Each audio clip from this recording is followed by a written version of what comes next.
Chair recognizes the gentleman from Texas. Thank you, Mr. Speaker. I want to follow up on what my friend has just said about cutting federal spending. I agree. Cutting $400 billion is really not much of a cut, especially in these times when Congress continues to spend more and more money. So let's talk about some specific areas where we ought to reconsider putting taxpayer money. And maybe it's time to reconsider our foreign aid that we send to countries throughout the world. There are about 192 foreign countries in the world, give or take two that sometimes exist and sometimes don't. So there's 192 countries, and we give foreign aid to over 150 of them. Now this map over here to my left shows the world, and most of it is in red. All of those countries that are in red on this map receive American taxpayer foreign aid. The countries in green receive military aid from the United States, which is almost all of the countries in the world.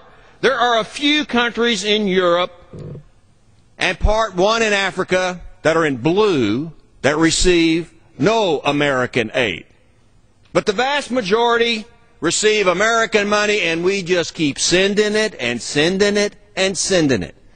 And we send it to countries that many Americans don't even understand why we send it to those countries, and I'm going to address some of those. But here's how it works, Mr. Speaker, and this rule needs to be changed. When a country wants foreign aid, all of the foreign aid that America gives is put into one bill.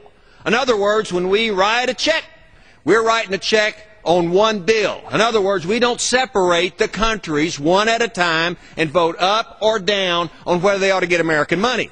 Because I think if we did that, most of these countries in red wouldn't be seeing any American money. But the way the rule works, we put all 158 plus countries in one package and we vote for all of them. Now, if we want to continue to send aid to Israel, we got to send it to other countries like Egypt and Pakistan and some others. Right now in the crisis in Egypt, maybe it's time that we reconsider sending aid to Egypt. You know, if the Muslim Brotherhood takes over that country of Egypt, the world's in a lot of trouble. And we've all seen on television those tanks going up and down the highways in the cities in Cairo. Those are American tanks. They came from American taxpayers. It'd be a tragedy if those tanks and other foreign aid ends up in that radical group, the Muslim Brotherhood, who may take over the government. We don't know. Time to reconsider Egypt. But you know, we also give money to Pakistan. You know, Pakistan is on the border with Afghanistan, and it's given in the name of helping that country.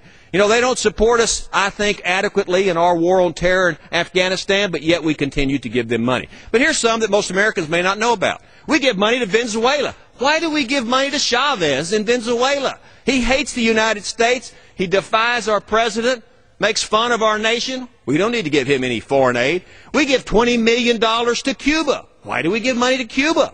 You know, Americans can't even go to Cuba. It's off limits. It's a communist country, you know. But we're dumping money over there.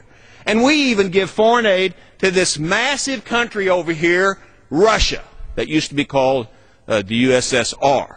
And the zinger of them all, this country, even though we are in debt, $45,000 per American, and most of that debt's owned by the Chinese, this nation gives foreign aid to our good buddies, the Chinese. Why do we do that? It doesn't make any sense. And it's time to reevaluate our foreign aid policy. It's a time to reconsider. And let's start voting one up or down on every one of these countries that want our aid. And the last thing I want to say is most of these countries we give money to, they don't even like us. There was a poll done by Fox News yesterday that said 82% of people in Egypt don't even like Americans. Well, why do we keep giving them money? We don't need to pay them to hate us. As my friend Louis Gohmert from Texas says, we don't need to pay them to hate us. They do it on their own. So it's time we reconsider foreign aid, save American taxpayers, because we're at war in two countries now. This debt's tremendous. We have a lot of issues in this country, and we need to start taking care of America before we start sending American money to countries throughout the world. It's a time to reconsider foreign aid, and that's just the way it is. I yield back, Mr. Speaker.